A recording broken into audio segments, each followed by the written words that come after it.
Olá meninas, tudo bem com vocês? Espero que sim. Hoje para começar a gente vai estar fazendo um vídeo que é...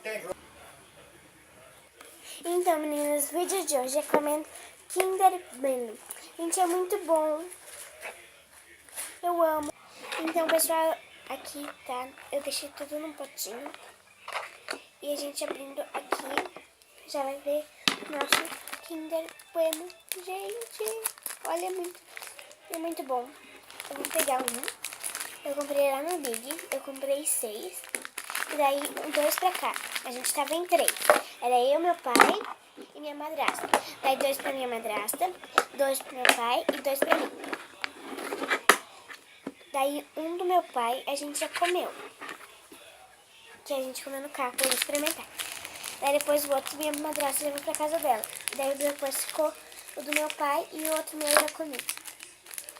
Ó, a gente vai abrir aqui. Vai ter 2 pacotes.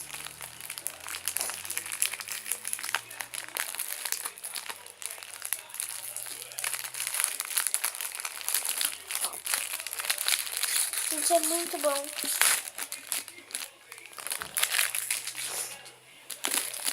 Olha. Olha, gente, o cheirinho daqui é muito bom. Eu vou abrir só um. Só vou comer. Como esse aqui já tá quebrado. Tem mais um pacotinho pra abrir.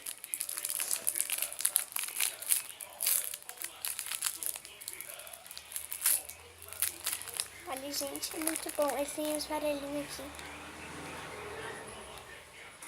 Gente, eu só vou comer um quadradinho, tá?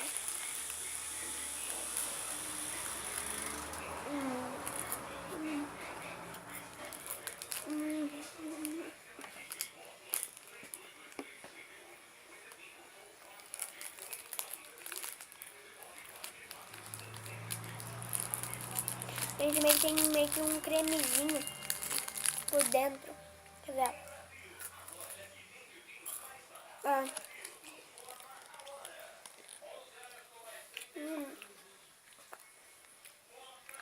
É muito bom.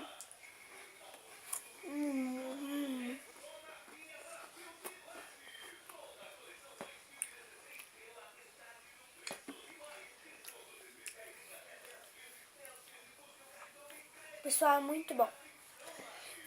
Pessoal, espero que vocês gostem e deixe seu like. E se você não se inscreveu no meu canal, se inscreva para mim ficar feliz. Um beijão e até o próximo vídeo. A gente já tá no último quadradinho.